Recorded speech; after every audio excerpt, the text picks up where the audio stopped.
नमस्कार दोस्तों, स्वागत है आप सभी का आपके अपने इस यूट्यूब प्लेटफॉर्म में। जैसा कि आप सभी लोग जानते हो, सीटेट की परीक्षा 7 जुलाई 2024 को होगी। पेपर 2 सोशल साइंस के लिए ऐसे टॉप लेवल के क्वेश्चन लेकर आ चुका हूं। अगर आपने इस वीडियो को अंत तक देख लिया, आपकी परीक्षा में कैसा भी क्वेश्चन पूछ लिया जाए, आप उस क्वेश्चन को बिल्कुल आसान तरीके से कर लोगे, क्योंकि यहाँ पर आपको हिस्ट्री, ज्योग्राफी, पॉलिटी के सभी प्रकार के क्वेश्चन यहाँ पर आपको कराने वाला हूं। आइए इस महत्वपूर्ण वीडियो को यहाँ पर करते हैं शुरू। पहला क्वेश्चन, निम्नलिखित में से किसे जापान का मानचेस्टर के नाम से जाना जाता है? Tokyo, Kobe, Osaka, Yokohama. Which of the following is known as the Manchester of Japan? Japan का मानचेस्टर किसको बोलते हैं, आपसे पूछा है। तो यहाँ पर इसका राइट आंसर दोस्तों होगा ऑप्शन इसका थर्ड वाला, सी ऑप्शन राइट होगा, ओसाका।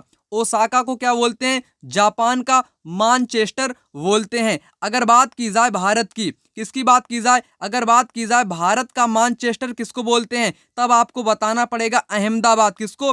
अहमदाबाद को भारत का मानचेस्टर बोलते हैं। याद रखिएगा, महत्वपूर्ण चीजें यहाँ पर आपको बताने वाला हूँ। अब बात करें, अगर मैंने आपको बता ही दिया जापान का मानचेस्टर कहते हैं ओसाका को, भारत का कहते हैं किसको? अहमदाबाद को। वहीं अगर मैं बात करूं उत्तर भारत का, उत्तरी भारत कह लो या उत्तर भारत कह लो, तो इसको बोलते हैं कानपुर को। उत्तर भारत का मानचेस्टर किसको बोलते हैं? कानपुर को। अगर दक्षिण भारत की बात की जाए, दक्षिण भारत का मानचेस्टर किसको बोला जाता है? कोयम्बटूर को। किसको? कोयम्बटूर को बोला जाता है, जो कि कहाँ पड़ता है? ये पड़ता है तमिलनाडु में। ठीक है, तो इतना आप यहाँ पर याद रखेंगे, जापान का मानचेस्टर और भारत का, उत्तरी भारत का और दक्षिणी भारत का। राइट आंसर ओसाका होगा यहाँ पर। चलिए बात करेंगे अगले क्वेश्चन की। अगला क्वेश्चन यहाँ पर आ चुका है, कहता है कि अधोलिखित में से किस लेखक की पुस्तक से कश्मीर के 12वीं शताब्दी ईस्वी के इतिहास का विवरण प्राप्त होता है? ठीक है, आपको ऑथर्स का नाम बताना, यानी कि लेखक का नाम बताना है, जिसने history of Kashmir during 12th century AD, यानी कि 12वीं शताब्दी का इतिहास लिखा है, जो कि कश्मीर से बिलोंग करता है। उस इतिहासकार का नाम आपको यहाँ पर बताना है। जलहड़, कालिदास, कलहड़, बिलहड़। बहुत महत्वपूर्ण प्रश्न है आपकी परीक्षा के लिए। यहाँ पर इसका राइट आंसर दोस्तों होगा कलहड़।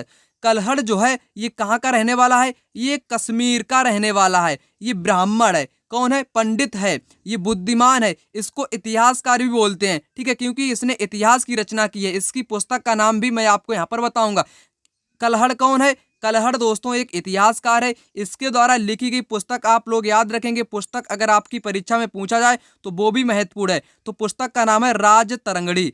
राज तरंगड़ी इसकी पुस्तक का नाम है, जो कि काफी बार एग्जाम में पूछी जाती है। जो राज तरंगड़ी पुस्तक है, इसी से कश्मीर का इतिहास के बारे में पता चलता है। कश्मीर के जो राजा हुए, कब? 12वीं शताब्दी में, 12th सेंचुरी में जो राजा हुए, उनका विवरण किस पुस्तक से प्राप्त होता है? राज तरंगड़ी नामक पुस्तक से प्राप्त होता है, जिसको किसने लिखा है? कलहड़ ने लिखा है। कलहड़ विद्वान था, पंडित था, इतिहासकार था। याद रखिएगा, मैंने जितना आपको यहाँ पर बताया है। अब बात करेंगे अगले क्वेश्चन की। अगला क्वेश्चन यहाँ पर कहता है कि निम्न में से किस ऋषि सतजल और व्यास नदियों की पूजा का उल्लेख ऋग्वेद में मिलता है? तो यहाँ पर आपसे पूछा गया है किस ऋषि, ऋषि का नाम आपको बताना है। सतजल और व्यास नदियों की पूजा का उल्लेख मिलता है। वशिष्ठ, विश्वामित्र, जनक, शुक्राचार्य। यहाँ पर दोस्तों राइट आंसर जो आपका होगा वो हो जाएगा यहाँ पर विश्वामित्र। जो यहाँ पर सतजल, जो सतलज नदी है, और उसके साथ व्यास नदी है, और आपका ऋषि कौन सा है? विश्वामित्र। इन तीनों के बीच वार्तालाप देखने को मिलती है। क्या मिलती है? वार्तालाप। वार्तालाप का मतलब क्या होता है? यानी कि इनके बीच में झगड़ा कह लो या वार्तालाप कह लो, या मध्य इनकी जो चर्चा है, वो इन दोनों नदियों की मध्यस्थता आपका करता है विश्वामित्र। ऋषि का नाम है। ठीक है, ऋग्वैदिक काल की यहाँ पर बात की जा रही है।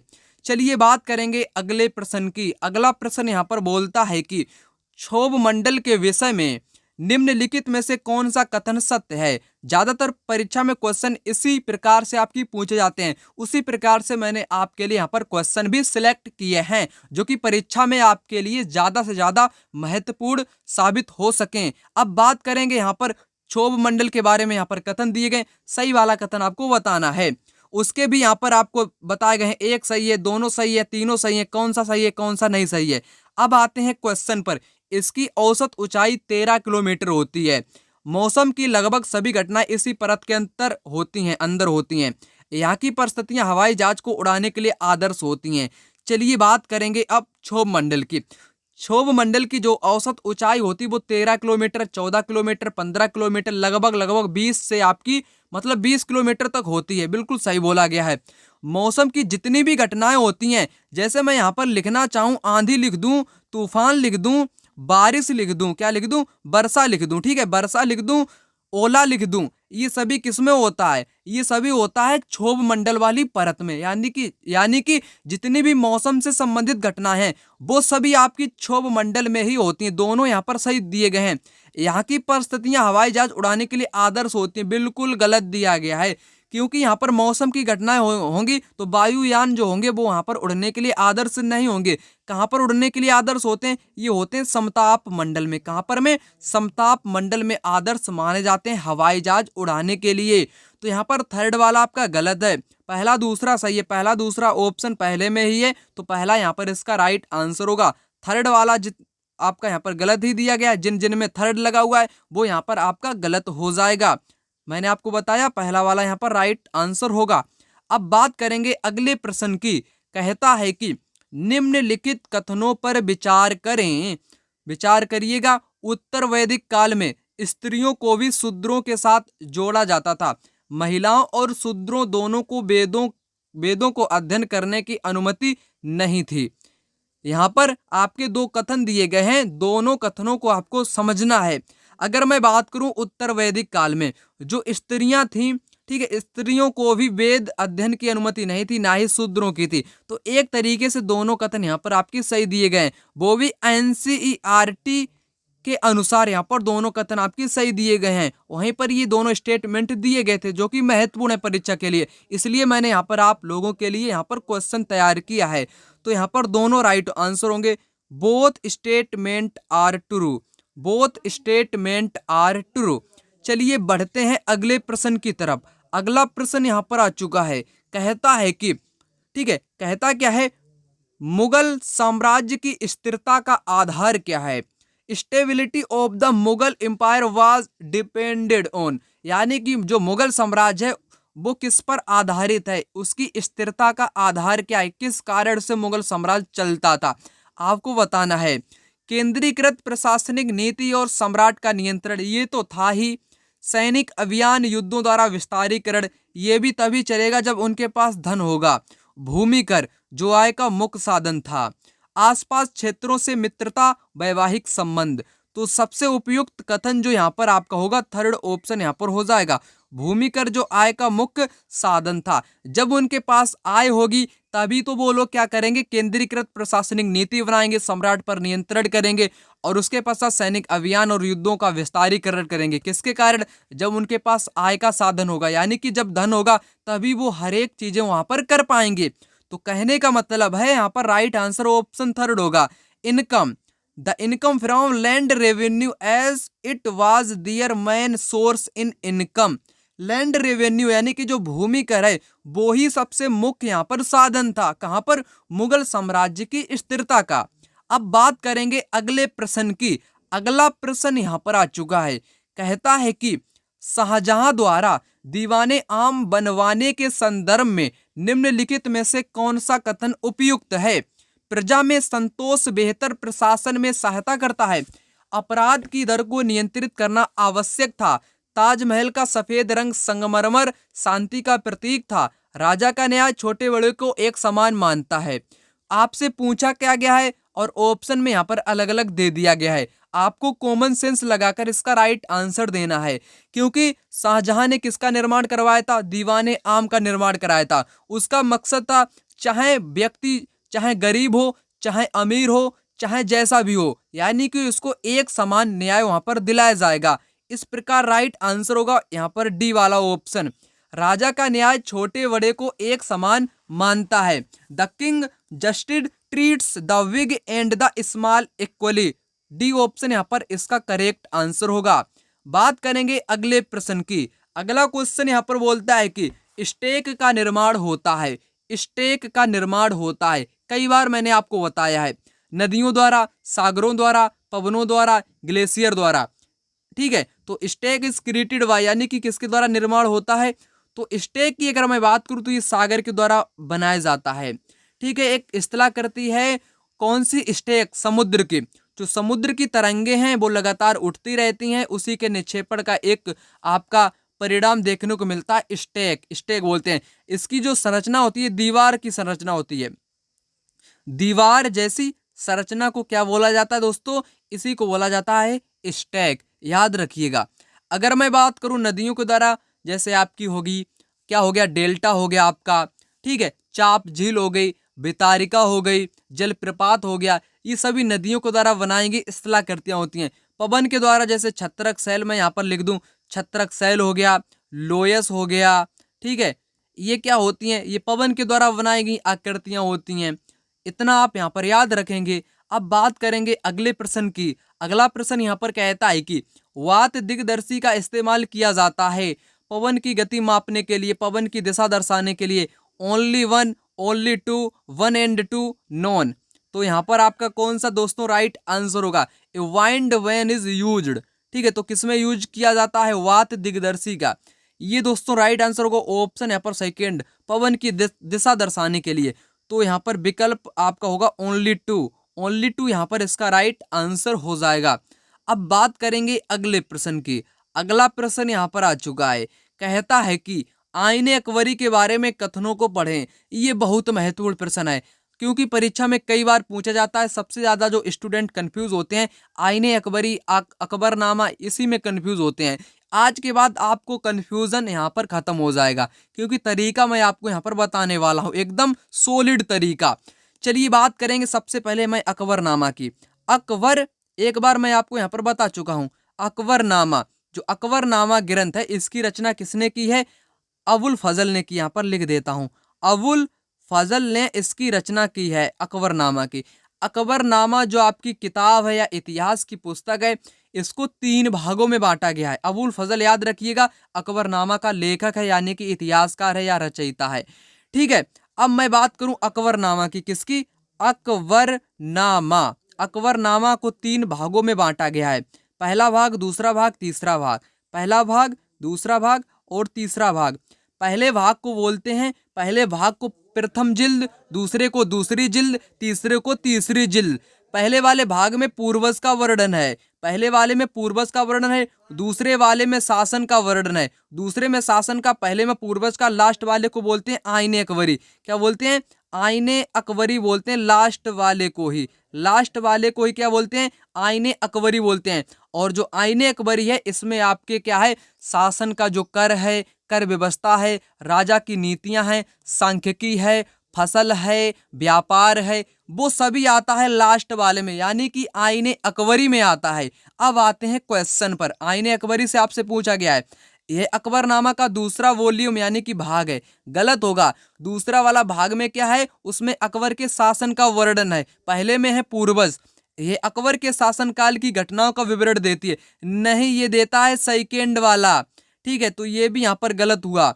यह लोगों की परंपराओं और संस्कृति को विवरण देती है, ये भी गलत होगा। यह बहुत सारी चीजों का सांख्यिकी देती है, यानी कि यहाँ पर आपके कथन भी दिए गए हैं। तो यहाँ पर दोस्तों ये आपकी पहला भी नहीं होगा, दूसरा भी नहीं होगा। यह लोगों की परंपराएं हो गई, कर हो गया, फसल हो गई, ये सब कुछ देता है। उसके साथ साथ सांख्यिकी विवरण भी देता है, यानी कि सी और डी यहाँ पर राइट आंसर होंगे। सी डी किस ऑप्शन में है, सी वाले ऑप्शन में है, सी डी। तो मैंने आपको यहाँ पर बिल्कुल अच्छे ढंग से आपको यहाँ पर समझा दिया है, इसके बाद आप बिल्कुल कंफ्यूज नहीं होगे। अब बात करूं मैं अगले प्रश्न की, निम्नलिखित में से कौन सही सुमेलित है। सूक्त अच्छी तरह बोला गया, उपनिषद पास बैठना या समीप बैठना, जातक, कहानियां, first and second, second and third, first and third, first second third. Right answer आपको यहाँ पर बताना है। सूक्त का मतलब होता है अच्छी तरह बोला गया, बिल्कुल सही यहाँ पर जोड़ा आपका दिया गया है। उपनिषद का मतलब होता है पास बैठना या समीप बैठना, मैंने आपको बताया है, ये भी सही होगा, दोनों सही हो जाएंगे। जातक का मतलब होता है, जातक का मतलब होता है कथाएं, जन्म की कहानियां, किसकी, बौद्ध की, बौद्ध धर्म की कहानियां जातक कहानियों के अंतर्गत आती हैं। तो तीनों यहाँ पर सही दिए गए। लास्ट वाला ऑप्शन यहाँ पर राइट आंसर होगा, 1 2 3, 1 2 3 यहाँ पर आपके राइट आंसर हो जाएंगे। चलिए बात करते हैं क्वेश्चन नेक्स्ट की। कहता है कि उत्तराधिकार की मुगल परंपराएं किस पर आधारित थीं। ठीक है, किस पर आधारित थी? ज्येष्ठाधिकार का नियम, जहां ज्येष्ठ पुत्र अपने माता पिता का यानी कि पिता का उत्तराधिकारी होता था, बिल्कुल गलत। सहदायाद का नियम, जहां उत्तराधिकार का विभाजन समस्त पुत्रों के बीच कर दिया जाता था, बिल्कुल सही। तो सही आंसर आपका यहाँ पर सेकंड वाला होगा। अगर मैं बात करूं मुगल साम्राज्य की जो उत्तराधिकार का जो नियम था, उस नियम का नाम था सहदायाद की प्रथा। कौन सी? सहदायाद की प्रथा, जिसके तहत समस्त यानी कि सभी पुत्रों के बीच विभाजन कर दिया जाता था। ये वाला सही होगा, सेकंड वाला। यहाँ पर बात करेंगे अगले प्रश्न की। अगला प्रश्न यहाँ पर आ चुका है। कहता है कि तिब्बत का कौन सा ग्रंथ लद्दाख में प्रचलित है? केसर सागा, चीनी मिट्टी, यात्रा वृतांत, इनमें से कोई नहीं। Saffron saga. ठीक है, तो यहाँ पर आपको बताना है पॉपुलर इन लद्दाख। ठीक है, विच तिब्बतियन बुक, यानी कि कौन सी तिब्बती किताब है जो लद्दाख में प्रचलित है? तो यहाँ पर पहला ऑप्शन इसका राइट आंसर होगा केसर सागा। केसर सागा, कौन सा? केसर सागा। ये कहाँ का ग्रंथ है? ग्रंथ है तिब्बत का, परंतु लद्दाख में प्रचलित है। इस पर लोग नाटक खेलते हैं, गाना गाते हैं, नृत्य करते हैं। चलिए बात करेंगे अगले प्रश्न की। अगला प्रश्न बोलता है कि सत्य कथन पहचानिए। सत्य कथन यानी कि सही कथन को आपको यहाँ पर बताना है। एक देश के जन्म दर और मृत्यु दर के बीच के अंतर को प्राकृतिक वृद्धि दर कहते हैं।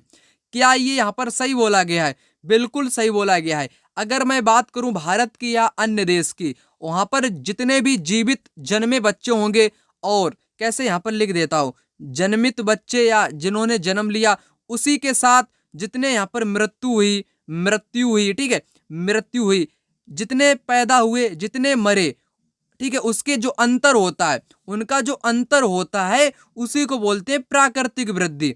क्या बोलते हैं? प्राकृतिक वृद्धि बोलते हैं। पहला ऑप्शन यहाँ पर इसका राइट आंसर होगा। जैसे जन्म माइनस मृत्यु, ठीक है, तो ये आपकी प्राकृतिक वृद्धि होगी। चाहे जन्म दर आपका अधिक हो या कम हो, ये भी अधिक हो या कम हो, इससे कोई लेना देना नहीं, तो उसी को बोलते हैं प्राकृतिक वृद्धि दर।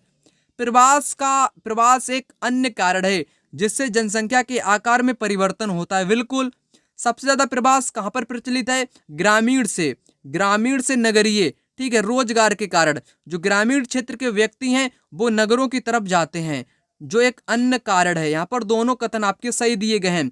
ठीक है, तो सी ऑप्शन यहाँ पर करेक्ट होगा। 1 and 2 यहाँ पर इसका राइट आंसर हो जाएगा।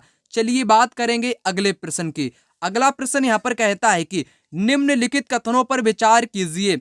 संस्कृत रामायण की रचना वेद व्यास ने की थी। बिल्कुल गलत बोला गया यहाँ पर। महाभारत और पुराणों का संकलन वाल्मीकि द्वारा किया गया। बिल्कुल गलत बोला गया यहाँ पर।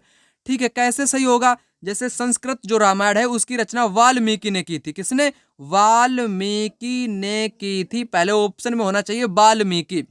महाभारत की रचना की थी व्यास ने। किसने? व्यास ने। यानी कि यहाँ पर उलट फेर कर दिया गया। क्या कर दिया गया? उलट फेर। पहले वाले में होना चाहिए था वाल्मीकि, दूसरे वाले में होना चाहिए था वेद व्यास। ठीक है, तो दोनों कथन यहाँ पर आपके गड़बड़ हैं, यानी कि गलत दिए गए हैं। तो बोथ स्टेटमेंट आर फॉल्स, यानी कि डी ऑप्शन यहाँ पर करेक्ट होगा। बोथ स्टेटमेंट आर फॉल्स, यानी कि दोनों गलत हैं, सभी गलत हैं। चलिए बात करते हैं अगले प्रश्न की। अगला प्रश्न यहाँ पर आ चुका है। चालुक्य राज्य किन दो नदियों के बीच में स्थित था? कृष्णा और कावेरी, कृष्णा तुंगभद्रा, कावेरी तुंगभद्रा, तुंगभद्रा और पेरियार। यहाँ पर राइट आंसर होगा कृष्णा और तुंगभद्रा। यहाँ पर सेकेंड ऑप्शन इसका राइट आंसर हो जाएगा दोस्तों, सेकेंड वाला। कृष्णा और तुंगभद्रा नदियों के बीच में चालुक्य राज्य था। चालुक्य राज्य ये बहुत बड़ा फेमस राज्य था। ये रायचूर दोआब के नाम से भी इसको जानते हैं। रायचूर दोआब, यानी कि कृष्णा और तुंगभद्रा नदियों के बीच का स्थान क्या है? रायचूर दोआब के नाम से इसको यहाँ पर जानते हैं। जो चालुक्य राज्य, इसका एक राजा हुआ प्रतापी, यानी कि प्रसिद्ध, जिसका नाम क्या है? पुलकेशिन सेकेंड, यानी कि पुलकेशिन द्वितीय यहाँ पर एक प्रसिद्ध राजा हुआ था, जिसका एक दरबारी कवि था रवि कीर्ति। कौन सा था? रवि कीर्ति एक दरबारी कवि था, जिसने ऐहोल प्रस्तुति की रचना की थी। किसकी? ऐहोल प्रस्तुति की रचना की थी। अगला क्वेश्चन यहाँ पर कहता है कि निम्नलिखित में से कौन सा एकाश्म मंदिर का उदाहरण नहीं है, यहाँ पर नहीं शब्द जुड़ा हुआ है। महाबलीपुरम के मंदिर, भितरगांव का मंदिर, ऐहोल का दुर्गा मंदिर, ओडिशा की जैन गुफाएं। यहाँ पर राइट आंसर आपका नहीं आपको बताना है, जो कि एकाश्म। आखिर एकाश्म मंदिर होता क्या है? एक पत्थर, जो एक पत्थर होता है, क्या होता है? एक पत्थर को तराश कर बनाए गए मंदिर को एकाश्म मंदिर कहते हैं। यानी कि एक ही पत्थर को काट दो, कुछ भी कर दो, परंतु उससे मंदिर बनना चाहिए एक ही पत्थर से, चाहे विशालकाय पत्थर हो, तो उसको बोलते हैं एकाश्म मंदिर।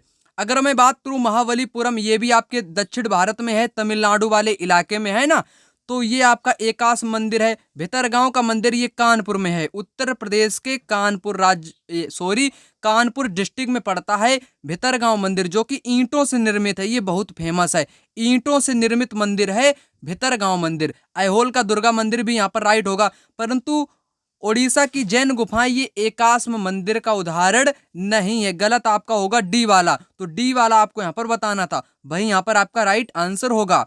तो डी यहाँ पर इसका राइट आंसर होगा। बात करेंगे अगले प्रश्न की। अगला प्रश्न यहाँ पर कहता है कि निम्नलिखित कथनों पर विचार कीजिए। उभरते हुए उद्योगों को सनराइज उद्योग कहा जाता है। सूचना प्रौद्योगिकी के मुख्य केंद्रवर्ती कैलिफोर्निया के सिलिकॉन घाटी में भारत के बेंगलोर प्रदेश में है। तो आइए यहाँ पर करते हैं इस पर चर्चा। उभरते हुए उद्योग जो तेजी से विकसित हो रहे हैं, वो तेजी से जो उछाल मार रहे हैं, ऐसे उद्योगों को बोलते हैं सनराइज उद्योग। पहला यहाँ पर बिल्कुल करेक्ट दिया गया है। दूसरे की बात करूं, सूचना प्रौद्योगिकी के मुख्य केंद्र मध्यवर्ती कैलिफोर्निया का सिलिकॉन घाटी किस लिए प्रसिद्ध है? टेक्नोलॉजी के मामले में। बिल्कुल। अगर मैं भारत की बात करूं तो भारत में बेंगलोर प्रदेश में है। तो ये दोनों यहाँ पर आपके दोस्तों राइट दिए गए। Both statement are true, both statement are true. चलिए बात करेंगे अगले प्रश्न की। अगला प्रश्न यहाँ पर कहता है कि निम्न में से कौन सा सुमेलित नहीं है? नहीं शब्द यहाँ पर भी आपका लगा हुआ है। रवि कीर्ति ऐहोल प्रस्तुति, हरिसेड प्रयाग प्रस्तुति, मेगस्थनीज इंडिका, इलांगो मणिमेखलई। तो यहाँ पर एक तरफ आपकी पुस्तकें दी गई हैं और दूसरी तरफ उनसे संबंधित व्यक्ति का नाम यहाँ पर दिया गया है। अगर मैं बात करूं रवि कीर्ति, मैंने आपको बताया जो कि पुलकेशिन, कौन? पुलकेशिन जो द्वितीय राजा था, उसका दरबारी कवि कौन था? रवि कीर्ति। उसी ने ऐहोल प्रस्तुति की रचना की। किसकी? ऐहोल प्रस्तुति की रचना की। प्रस्तुति का मतलब होता है किसी के राजा के बारे में प्रशंसा करके लिख दिया गया उसके बारे में। ठीक है, तो पहला यहाँ पर सही है। हरिसेन ने प्रयाग प्रस्तुति रचना लिखी, ये समुद्रगुप्त का दरबारी कवि था। समुद्रगुप्त का दरबारी कवि था। ठीक है, समुद्रगुप्त। मैंने आपको बताया रवि कीर्ति पुलकेशिन द्वितीय का था। हरिसेन आपका समुद्रगुप्त था जिसने प्रयाग प्रस्तुति की रचना की। मेगस्थनीज ने इंडिका पुस्तक की रचना की, जो कि मौर्य साम्राज्य, कौन सा साम्राज्य? मौर्य साम्राज्य के बारे में जानकारी प्रदान करता है। यहाँ पर तीनों यहाँ पर आपके करेक्ट दिए गए, पहला, दूसरा, तीसरा। मैं बात करूं इलांगो मणिमेखलई, ये यहाँ पर गलत दिया गया है। मणिमेखलई की जो रचना है ये किसने की? यहाँ पर लिखना मैं चाहूंगा, मणिमेखलई की रचना की है सतलय सतनार। सतलय ये तमिल के थे, यानी कि दक्षिण भारत के। सतलय सतनार जो कि एक लेखक थे, तमिलनाडु के थे, जिनको, ठीक है, ये यहाँ पर यही आपका मणिमेखलई के बारे में राइट आंसर होगा। गलत वाला आपका यहीं पर है, तो यही आपका राइट आंसर होगा। चलिए बात करेंगे अगले प्रश्न की। अगला बोलता है कि महावीर का जन्म किस महाजनपद में हुआ था? महावीर का जन्म बज्जी, मगध, कौशल, वैशाली। राइट आंसर सभी लोग मारेंगे यहाँ पर वैशाली, जो कि गलत हो जाएगा। बज्जी महाजनपद में उनका जन्म हुआ था। किस महाजनपद की यहाँ पर बात की गई? महाजनपद की यहाँ पर बात की गई है। तो महाजनपद की बात की जाए तो बज्जी में उनका जन्म हुआ था। ये जो वैशाली है, वैशाली आपका क्या है? ये आपका महाजनपद नहीं है। ठीक है, तो पहला यहाँ पर आपका राइट आंसर दिया गया है। बात करेंगे अगले क्वेश्चन की। निम्नलिखित कथनों पर विचार कीजिए। गुजरात में पहली सूती मिल जो है उसकी स्थापना 1859 में साबरमती नदी के तट पर स्थापित की गई थी। बिल्कुल राइट यहाँ पर दिया गया है। अहमदाबाद को प्रायः भारत का मैनचेस्टर कहा जाता है। ठीक है, ये मैंने आपको बताया था, भारत का मैनचेस्टर अहमदाबाद को कहा जाता है। तो दोनों कथन यहाँ पर कैसे हुए? दोनों कथन बोथ स्टेटमेंट आर ट्रू, दोनों यहाँ पर आपके दोस्तों राइट आंसर दिए गए हैं। चलिए बात करते हैं अगले प्रश्न की। अगला प्रश्न है कि मिलान करें। सेरीकल्चर, पीसीवीटी, हार्टी, अंगूर, मत्स्य, सब्जी, फूल, रेशम कीटे कौन कौन से यहाँ पर सही होंगे? चलिए बात करूं मैं अगर सेरीकल्चर की। सेरीकल्चर में क्या होता है, जो रेशम के कीड़े होते हैं उनका जो पालन किया जाता है वही कहलाता है सेरीकल्चर। तो पहला का पहले के साथ चला जाएगा। पीसी कल्चर दोस्तों क्या होता है, जिसमें मछली पालन किया जाता है, मछलियों का प्रजनन कराया जाता है किसी निर्मित टैंक या तालाब में, उसको बोलते हैं मत्स्य पालन। तो किसमें है, ये आपके थर्ड वाले में है। वीटी कल्चर दोस्तों बोलते हैं अंगूर वाली खेती को, तो ये है चौथे में है। हार्टिकल्चर दोस्तों बोलते हैं सब्जी वाली खेती, फूलों वाली खेती, फलों वाली खेती। तो मैंने यहाँ पर आपको मिलान से बता दिया। ए का फर्स्ट किस में है, पहले में है, और यहाँ पर थर्ड वाले में भी है। बी का किस में है, थर्ड वाले में। बी का थर्ड इसमें भी है, इसमें भी है, और सी का इसमें है फोर, सी का फोर इसमें है। तो यानी कि पहला वाला यहाँ पर इसका राइट आंसर दोस्तों हो जाएगा।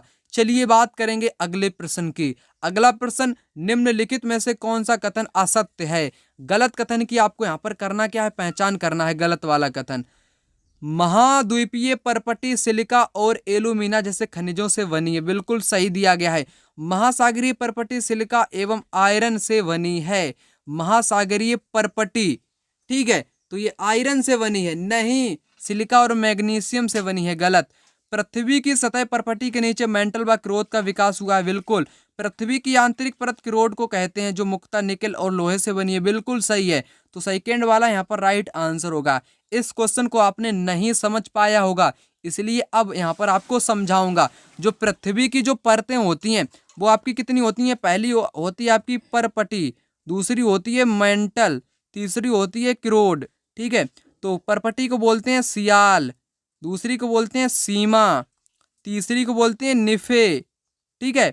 तो पहली वाली में क्या होता है, पहली वाली में होता है सीमा, परपटी में क्या होता है सीमा, परपटी सीमा। यस आई का मतलब होगा सिलिका, एल का मतलब होगा एलुमिना, यानी कि सिलिका एलुमिना पहली वाली में पाया जाता है, दूसरी वाली में सीमा पाया जाता है, यानी कि सिलिका और मैग्नीशियम, सिलिका और मैग्नीशियम पाया जाता है दूसरी वाली में।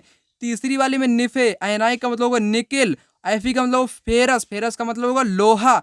तो यहाँ पर मैंने आपको समझा दिया। परपटी पहली में, मेंटल को बोलते हैं महासागर वाली परपटी, मेंटल को ही बोलते हैं महासागर वाली परपटी, जिसमें क्या होता है मैग्नीशियम और सिलिका। यहाँ पर होना चाहिए था मैग्नीशियम, इसलिए यहाँ पर गलत हो गया, इसलिए गलत वाला आपको यहाँ पर बताना था। अब बात करेंगे अगले प्रश्न की। यहाँ पर कहता है कि निम्नलिखित झीलों में से कौन सी सबसे बड़ी झील है। Michigan, Superior, Huron, Ontario. यहाँ पर राइट आंसर होगा सुपीरियर, जो कि मीठे पानी की झील है। कैसी, मीठे पानी की झील सबसे बड़ी झील इनमें से हो जाएगी। अगर मैं दुनिया की सबसे बड़ी झील की बात करूं तो कैस्पियन सागर, कैस्पियन झील जो है वो दुनिया की सबसे बड़ी है, ठीक है। अगला क्वेश्चन यहाँ पर कहता है कि निम्नलिखित में से कौन एक आर्य जनजाति नहीं है, नहीं है, बल्कि तीन होंगी, एक नहीं होगी। भरत, पुरु, दस्यु, यदु। यहाँ पर जो दस्यु है, दस्यु का मतलब होता है दास, दास का मतलब क्या होता है नौकर चाकर, ठीक है। तो यहाँ पर दास हो जाएगा, यानी कि ये कोई जनजाति नहीं है आर्य से संबंधित, बल्कि भरत, पुरु, यदु ये सभी जनजाति हैं, परंतु दस्यु नहीं है। दस्यु यहाँ पर इसका गलत होगा, तो गलत वाला ही आपको यहाँ पर बताना था, जो कि यहाँ पर कैसा होगा, राइट आंसर होगा दस्यु। अब बात करेंगे अगले क्वेश्चन की। अगला क्वेश्चन, निम्नलिखित में से कौन सत्य नहीं है। गलत कथन की पहचान करनी है आपको, यहाँ पर भी सत्य नहीं है। वायुमंडल में ऊपर की ओर जाने पर दाब तेजी से गिरने लगता है, बिल्कुल गिरने लगता है, सही कहा गया है। समुद्र स्तर पर वायु दाब सर्वाधिक होता है। समुद्र का जो स्थल होता है, स्तर यहाँ पर लिखा, स्तर नहीं होगा, स्थल होगा। समुद्र स्थल पर सर्वाधिक दाब होता है और ऊंचाई पर जाने पर यह घटता है, बिल्कुल सही। वायु दाब क्षैतिज वितरण किसी स्थान पर उपस्थित वायु के ताप द्वारा होता है, बिल्कुल। वायु दाब सदैव निम्न दाब से उच्च दाब की ओर गमन करती है, गलत गलत गलत। कैसे गलत, जो वायु होती है वो सदैव उच्च से निम्न की ओर जाती है, ऊंचे से नीचे की ओर जाती है, ठीक है। तो यहाँ पर उल्टा दे दिया गया है, इसलिए यहाँ पर गलत हो जाएगा, गलत वाला आपको यहाँ पर बताना ही था। अगला क्वेश्चन यहाँ पर आ चुका है, जो कि अत्यंत महत्वपूर्ण है। यहाँ पर एक नदी पहाड़ से उतरकर सागर तक की यात्रा में कौन सी आकृतियां क्रमशः बनाएगी। विसर्प, जलप्रपात, वाटरफॉल, गोखुर झील, ओक्सबोक ले, वितारिका। तो चलिए आपको यहाँ पर बताते हैं।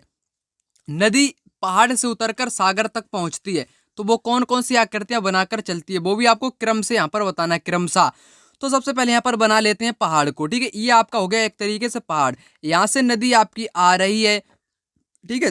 फिर पहाड़ से यहाँ पर नीचे को गिरेगी, ऐसे गिर गई, गिरने के बाद ये मैदान में इस प्रकार से चलेगी, चलने के बाद यहाँ पर कुछ बीचों बीच में गोखुर झील आपकी हो गई, ये सब कुछ बनाएगी, बितारिका भी बनाएगी, फिर ये समुद्र में जाकर मिल जाएगी, ठीक है। तो सबसे पहले ये पहाड़ से जब गिरती है, इस आकृति में यहाँ से गिरती है, तो गिरने वाले को बोलते हैं जल प्रपात। क्या बोलते हैं? जल प्रपात बोलते हैं, यानी कि वाटरफॉल बोलते हैं। जब ये नदी पहाड़ से नीचे की ओर गिरती है, एक तरीके से झरना टाइप का बन जाता है।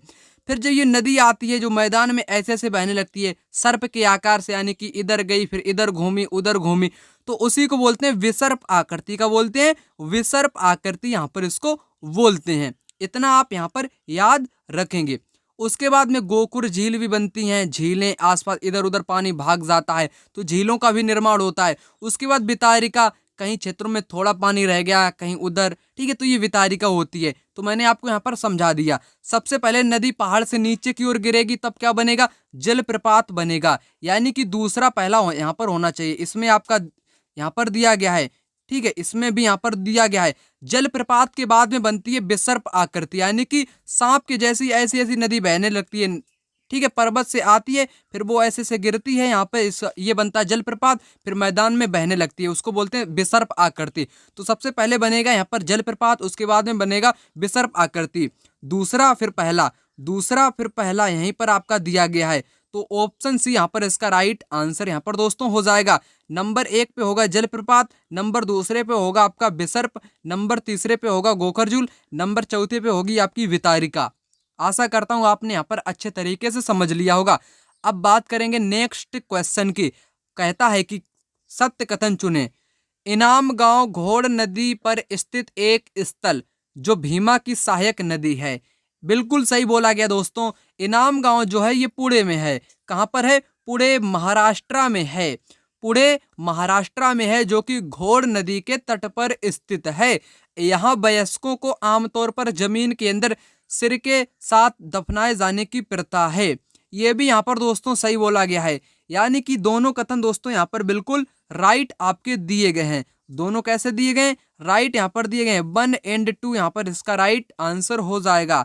चलिए बात करेंगे नेक्स्ट क्वेश्चन की। एक बात यहाँ पर बताना भूल गया, जो क्या है? इनाम गांव ये कैसा है? ये दोस्तों है हड़प्पा कालीन। कैसा है?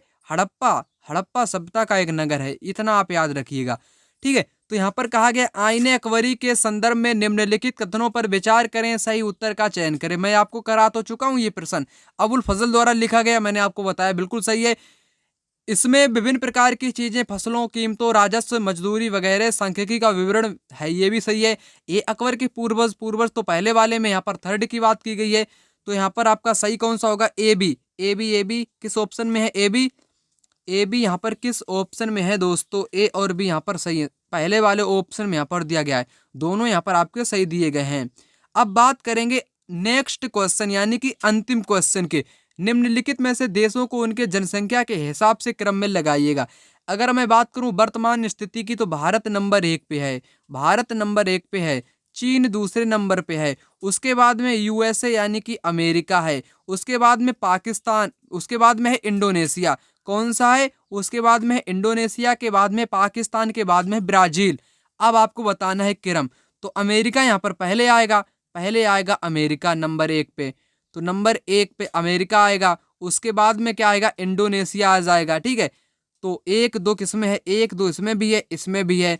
फिर तीसरे नंबर पे आपका आएगा पाकिस्तान, यानी कि 4 ऑप्शन यहाँ पर इसमें है, तो थर्ड वाला यहाँ पर सही होगा, ठीक है। उसके बाद में आ जाएगा आपका ब्राजील, तो ऑप्शन यहाँ पर थर्ड इसका राइट आंसर होगा।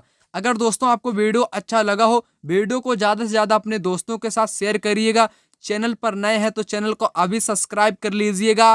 वीडियो को ज़्यादा से ज़्यादा लाइक भी करिएगा। मिलते हैं दूसरी वीडियो में, तब तक के लिए धन्यवाद। जय हिंद, जय भारत।